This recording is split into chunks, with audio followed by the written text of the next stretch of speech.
The Columbia Broadcasting System presents a new comedy. My Friend Irma. Starring Marie Wilson as Irma and Kathy Lewis as Jane, with John Brown as Al. Friendship, friendship, just a perfect friendship. When other friendships have been forgot, theirs will still be hot. My friend Irma.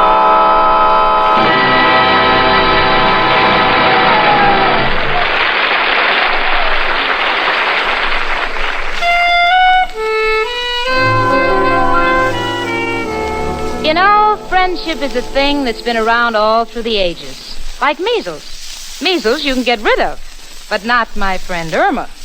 Do you know something? I never want to get rid of Irma because I sincerely love that girl. So I'm going to continue to live with her through thick and thin, although at times it's trying. Now, take, for example, when I was trying to straighten out our finances and fix up a budget for us. Naturally, I had to ask Irma a few simple questions. So I said, Irma, honey, how much money did you save last January? None. Well, that's silly. You worked all month. How come? I bought a fur-trimmed coat. Well, how about February? I was still paying for the coat. In March? I didn't pay for the coat in March. April? In April, I paid a lawyer for getting me out of trouble for not paying for the coat in March. Now, honey, please be serious. We've got to work on a budget so that we won't be in the position we were in last year of having to use up all our savings in order to pay our taxes. Jane, we won't have to pay taxes this year. Why not? Because my boyfriend Al says income taxes are fad and it's sure to blow over. Al said that? Yes, and that's why he's not going to pay any this year. Instead, he's going to use the money to buy himself a new suit. Irma, I've got news for you. If Al doesn't pay his taxes, the government will supply him with a new suit. With stripes. Well, I hope there'll be pinstripes. Al looks so cute in them. Well, honey, you forget Al. You know, there are other guys in this world besides Al. Oh, I know, Jane, and one of the boys at the office sort of has an eye on me. Really? So I told him I like him, but my heart belongs to Al. But that didn't discourage him. Why not? He said he loved me for my mind. Believe me, Al's got a better deal. Now, listen, Irma, my boss, Richard Rhinelander's coming over later to take me out, so let me get together the rent money to pay Mrs. O'Reilly, the landlady. Huh? Now, what have we got in our cookie jar? 3 graham crackers and 32 cents. Oh, well, I guess it must be in the sugar bowl. Yeah, here it is, 10, 20, 30, and I'll take $10 from my purse and $10 from your purse, and that'll be an even $50 to pay the rent with. And that's all the money we have in the world. Jane, why must we take all our money and give it to Mrs. O'Reilly? Well, because she's our landlady and she happens to own the building. Well, if she already owns the building, what does she need our money for? She needs it for overhead. Well, it's a good thing to need it for. Our ceiling's been leaking for months. Well, any way you look at it, we have to give her the money. Now, look, honey, if she comes up and I happen to be busy dressing, you pay her the $50 and be sure to get a receipt. You think you can handle that? Certainly, Jane. What do you think I am? Dumb? Irma, I'm kind of sorry you asked me that. Why? I might have to answer it. Oh. Jane, do you hear someone knocking? Yes. Yes, let's open the door. It might be someone we'd like to know. Oh, no, we've got all the friends we need. Oh, well, what's the use? Come in. Hiya, chicken. Hello, Janie. Oh, look, Jane, it's Al. Yes, I know. The change purse in my pocketbook is quivering. You know, Jane, it's lucky for you I'm not sensitive, or I wouldn't let you in on this big deal I got going. Before you tell me about any new big deal, genius, what happened to the money we gave you to help finance that new washing machine invention? Oh, that's going to be the biggest thing in the country. Do you realize it dries clothes, presses them, and sews buttons on shirts? What about washing the shirts? When we solved that, we got the whole problem licked. Al, have you ever wondered why I keep picking on you? No, Janie. But now that you brought it up, why do you? Well, I sort of got a theory that everybody in this world should have some kind of steady employment. That seems strange to you? Oh, I believe in it myself. That's why you are now looking at the manager of the next heavyweight champion of the world. Who is he, Al? Tiger McGurk. Girls, I'm telling you, the minute I laid eyes on the Tiger, I knew he was a champ. You see, I'm in this tavern over on 3rd Avenue, see? And I noticed the tiger working there serving drinks. Well, suddenly there was a commotion because some no-good phony wouldn't pay for his beer. And the tiger rushed in and threw the bum out on the sidewalk. Gee, Al, did he hurt you?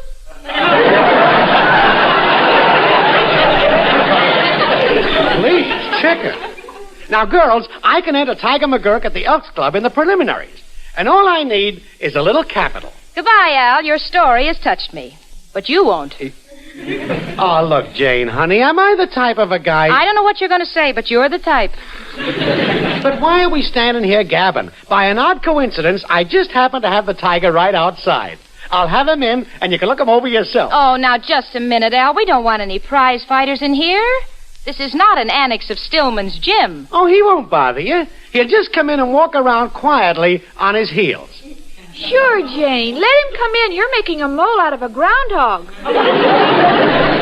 Okay, you will now meet the one and only Tiger McGurk. I'll just whistle. The answer's that. His name ought to be Lassie McGurk. You called me boss, I run all the way up the steps.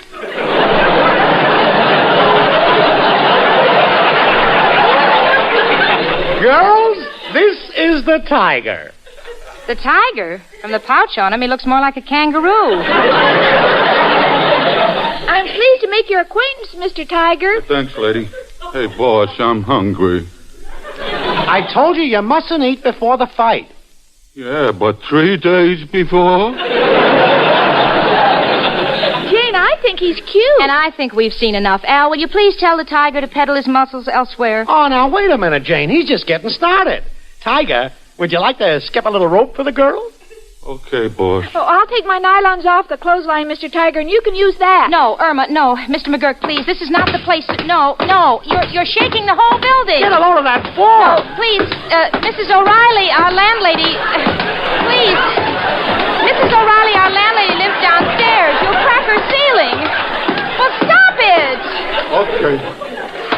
What in the name of heaven's going on up there? Oh, dear. We're sorry we disturbed you, Mrs. O'Reilly. Disturbed was it now? Do you realize the ceiling just came down, plaster and all on me poor husband? Oh, dear. Was he hurt? No, but it's the first time he's ever been plastered on the outside. Well, we won't let it happen again, Mrs. O'Reilly. Well, you'd better not. Now stop your moaning, dearie. I'll be digging you out in a minute. Girls, today's the 1st of the month. I'll be up for me rent later. Oh, we've got it for you, Mrs. O'Reilly. Al, will you and Tiger McGurk please get lost? Tiger, go down and run around the block a couple of times. I want to talk to the girls. Private. Gotcha, boss.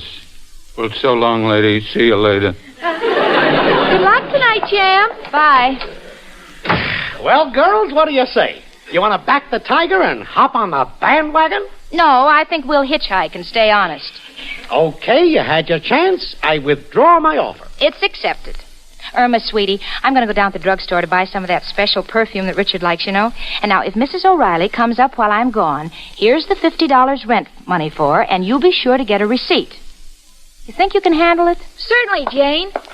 Jane? Yes? Why don't we give Al the money for the tiger? He looks like a sure thing to me. Oh, honey, we just made out a budget which leaves no surplus for stray fighters that Al manages. Yes, but Jane, what if he turns out to be another John L. Dempsey? Irma, are you really dumb or are you just acting stupid? I've got you over a barrel, haven't I?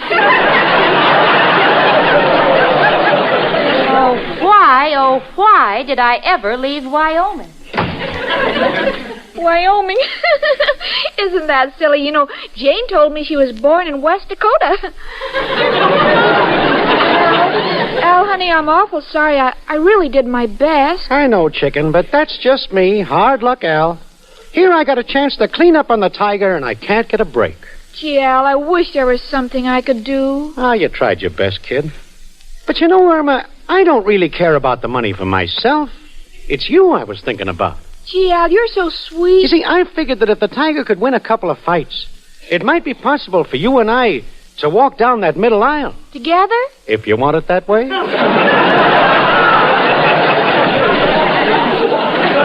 But, chicken, since we couldn't persuade Jane to give me the money, I I can't enter the tiger in the fight tonight. So I guess we'll have to postpone our marriage for about 10 years. Gee, Al, I wish I had some extra money. You see, the only money I've got is this $50 rent money, but I've got to give it to that Mrs. O'Reilly. Oh, I'm so sorry, Al. Don't let it bother you, kid. I understand.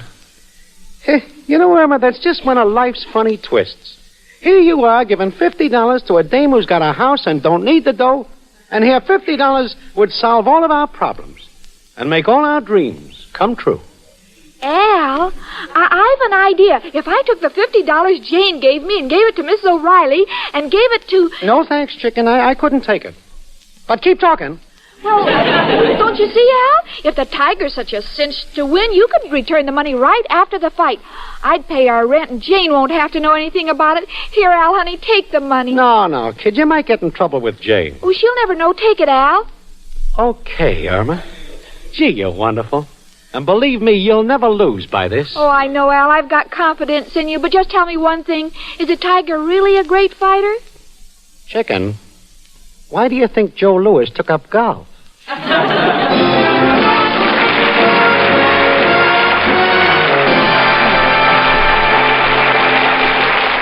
And now it's the Sportsman's Quartet with Lud Gluskin and his orchestra and their own special arrangement of Nellie Bly.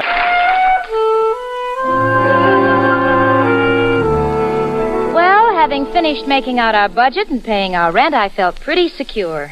Just to play safe, I said, Irma, honey, did you take care of the rent money? Yes, Jane, I took care of it. So, financially, I was sailing on a cloud. And romantically, I was higher than a cloud because tonight I was going to go out with my dream man, Richard Rhinelander. He was due in a few minutes, so I decided to fill up the time by doing a little daydreaming, which appeals to me because it's the one thing that Irma can't complicate. Now I'm dreaming that I'm Mrs. Richard Rhinelander III, and we're honeymooning on the beautiful French Riviera. Soft lights, dreamy music. As we walk along under the stars, Richard takes me in his arms and says, Jane, should I empty the garbage now?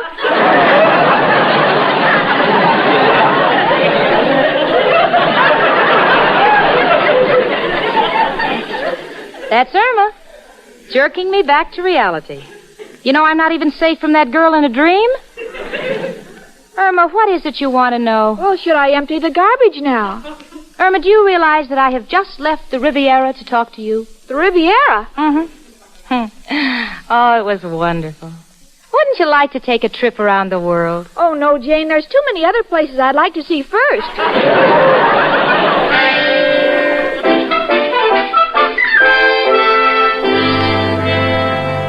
Well, we started tidying up the apartment for Richard, and while I was busy sweeping the dust from under the rug where Irma had swept it, I noticed that Irma was vacuuming in the hall. I said, Irma, why are you vacuuming in the hall? And she said, Well, I've finished in the apartment and the dust bag isn't full yet. You know, it's amazing that a vacuum cleaner, which in most people's hands is merely a household gadget, in Irma's hands becomes a deadly weapon. Jane? Yeah? I've got everything fixed up real nice for Richard's arrival. I put candy in the candy bowl. I put cologne on the paper flowers so they'd smell nice. And I've done something especially for you. You did? What? I loosened the bulb in the lamp. Why? So that when you and Richard are sitting on the couch, all you have to do is nudge it with your elbow and the light will go out. Oh, listen, honey. I appreciate what you're trying to do for Richard and me, but, sweetie, if you really want to do me a favor, please be careful what you say to him, huh? I will. You know, he'll be real proud that I managed to fix up a budget for us because Richard, even though he's a millionaire, he believes in things like a penny saved is a penny earned. That's cute. I know one, too. Early to bed and early to rise makes me healthy, wealthy, and sleepy. Now, you give one to me. Irma, I'm not playing games. I'm merely giving quotations that Richard and his father believe in.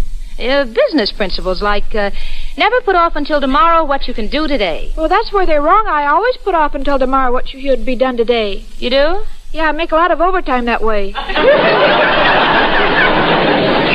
Well, don't let Richard hear you say that, huh? He might not understand. Oh, Oh, excuse me. All right, Jane. What's the matter with you, Irma? What are you so nervous about? Oh, I'm not nervous. Just wish Al would telephone and tell me if the Tiger won. Oh, who cares if he wins or loses? We didn't invest any money in him. Well, I feel almost as if we had. Oh, you wanted to, didn't you? But I wouldn't let you. Imagine Al. Imagine him trying to line up a sucker to back that broken-down fighter. Isn't that silly? Yes. You needn't get hysterical. It's not the most attractive side of you, you know. Gee, I'm as nervous as a cat about to have puppies. Well, take it easy, honey. We haven't got a worry in the world. Yeah, you haven't a worry in the world. Jane. Yeah? Even though there's nothing to worry about, promise me we'll always be friends. Oh, honey. Sure we will. I may be stern with you at times, and I just hate myself for it, honest, but believe me, there's nothing that can ever break up our friendship. Don't worry, I'll think of something. Come in. Hello, Richard. Oh, hello, Jane. Irma, nice seeing you. Won't you sit down, Richard? Oh, thank you, Jane. Well, now, what have you girls been doing with yourselves? Oh, well, I've just finished putting Irma and me on a budget. Splendid. Splendid. I think being on a budget is a smart economical move. I admire you, Jane, for having such a well-developed sense of financial responsibility. Few girls have. Thank you, Richard. Yes, Dad and I have often discussed financial discipline at our board meetings.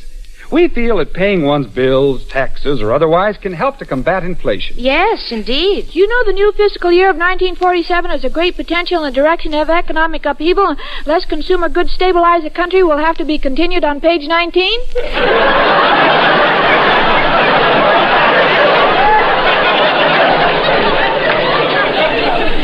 Irma, what is that? I don't know. I never turned to page 19. Well, it's getting late, isn't it? I think I'll get my hat, and then we'll be off, Richard. Oh, fine, Jane. Well, Irma, you seem a bit preoccupied tonight. Well, I'm worried about Al and Tiger McGurk. Al should have phoned by now. Al? Yes, you remember Al, my boyfriend? Well, he's managing a fighter, and there's a fight tonight, and, well, a lot depends on it. Well, I must say that Al of yours is a very enterprising young man. Oh, sure, last year he had a racehorse. Is that so? Yes, he even had an invention that went with the horse. An invention? Yes, it was an electric circuit with live wires that went under the horse's saddle to make him run faster.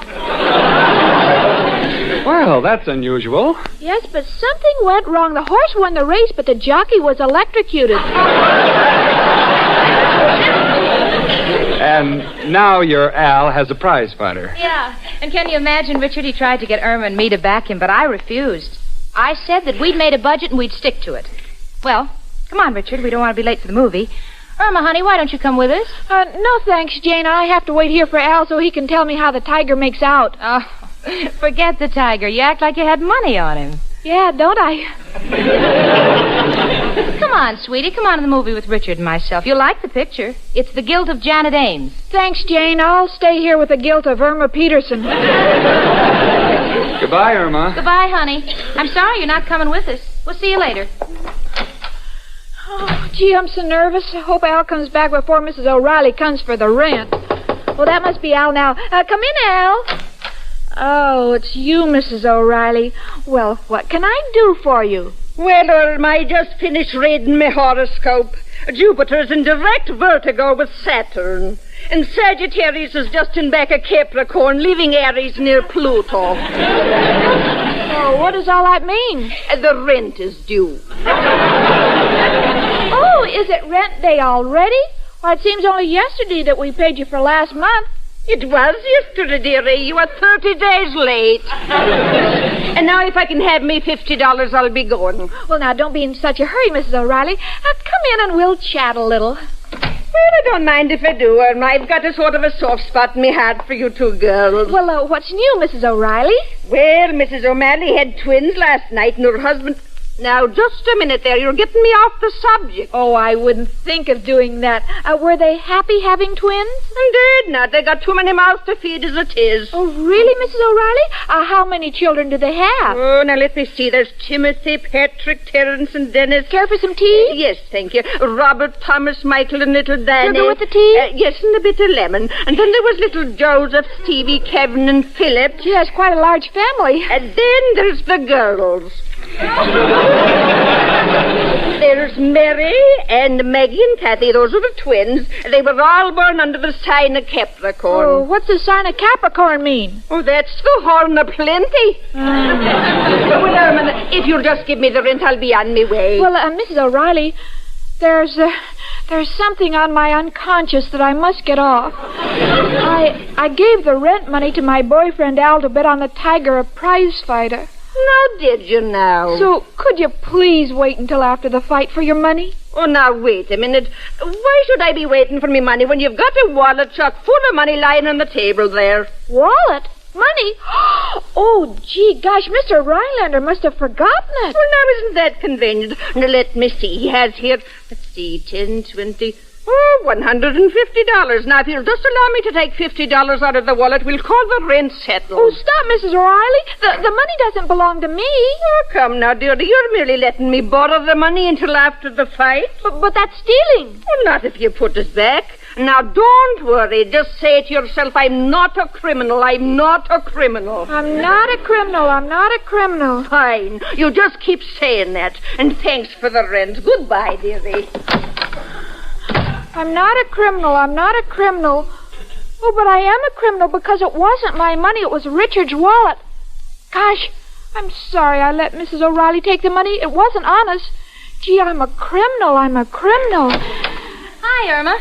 Jane, I'm not a criminal. I'm not a criminal. Irma, what are you mumbling about? Oh, nothing. Hello, Jane and Richard. What are you doing back here? Well, Irma, the funniest thing happened when I went up to the box office to pay for the tickets. I found I didn't have any money.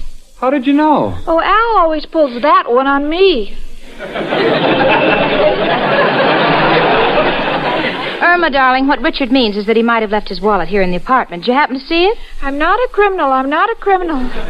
No one's accusing you, honey. I just want to know if you saw the wallet. Well, Jane, let's forget about it. If Irma didn't see it, maybe I didn't leave it here after all. Well, all right. Irma, if you should run across it, let me describe it to you. It was a brown pigskin wallet with the name Richard Rhinelander on it. RICHARDRHI. Oh, you don't have to spell in front of me. I'm old enough to understand things now. Well, Irma, you didn't see it, did you? Irma?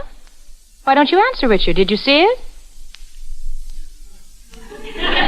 Irma, this is ridiculous. Answer yes or no. And our friendship depends on it. Yes. Yes what?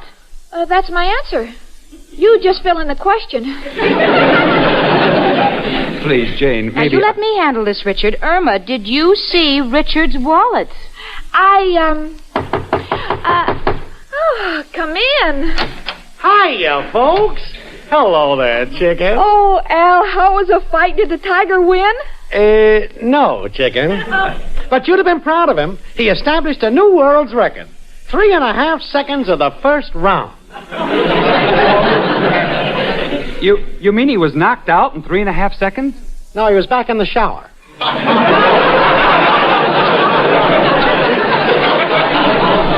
Oh, well, I'm sorry to hear that. You're sorry. Getting back to our little discussion, Irma, I'd like to find out what happened. Well, I'll be with you in a minute, Jane. I want to see Al in private first.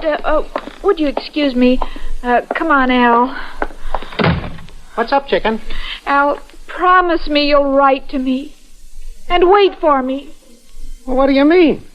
What are you talking about? Well, Al, after I gave you the money, Richard left his wallet here, and I took $50 from it to replace the rent money that I gave you to bet on the Tiger. So? So, Jane and Richard are back looking for his wallet, and I have it here, and I have to give it to him, and they'll find the money missing. Oh, Al, I'm a criminal. I'm a criminal. Oh, honey, you're not a criminal. No, I tried saying that. It doesn't work. Look, honey, if that's all you're worrying about, forget it. Your Al will always take care of his little Irma. Here's the $50 to put back in the wallet, and here's 10 more for your share of the winnings. But, Al, where did you get the money the tiger lost? What do you think? I bet him to win?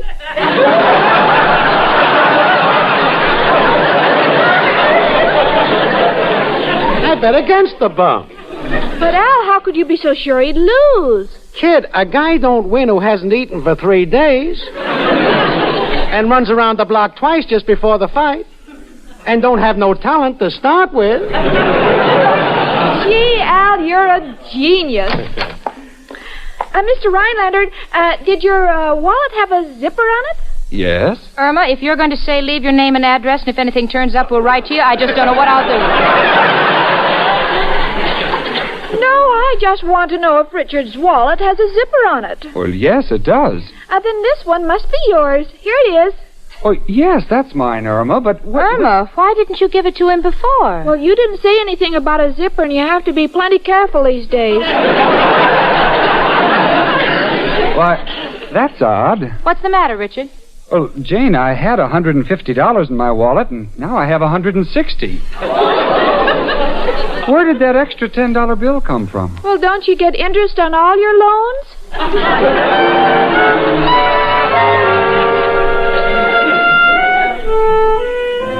So we left to go to the movie, the four of us. And all through the picture, I kept thinking, what is the connection between Richard's wallet and Irma?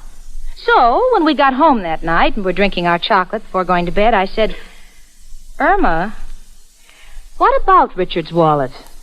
And Irma said, I'm not a criminal. I'm not a criminal. well, that's my friend Irma.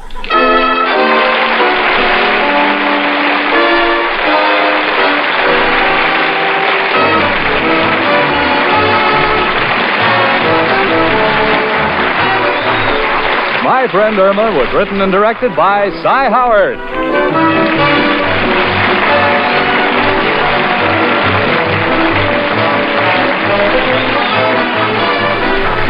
How would you like to sign up for security for a ticket to the kind of tomorrow you've always dreamed about? You can do that if you invest your money today in United States savings bonds. Money saved today in savings bonds will bring you a return of $4 for every $3 you invest when the bonds mature in 10 years. Buy United States savings bonds and enjoy the tomorrow you've been dreaming about.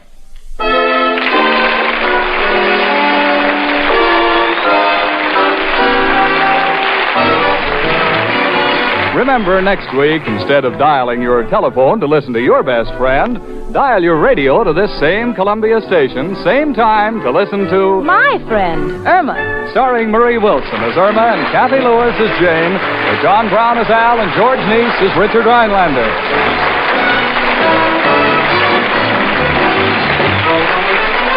This is CBS, the Columbia Broadcasting System.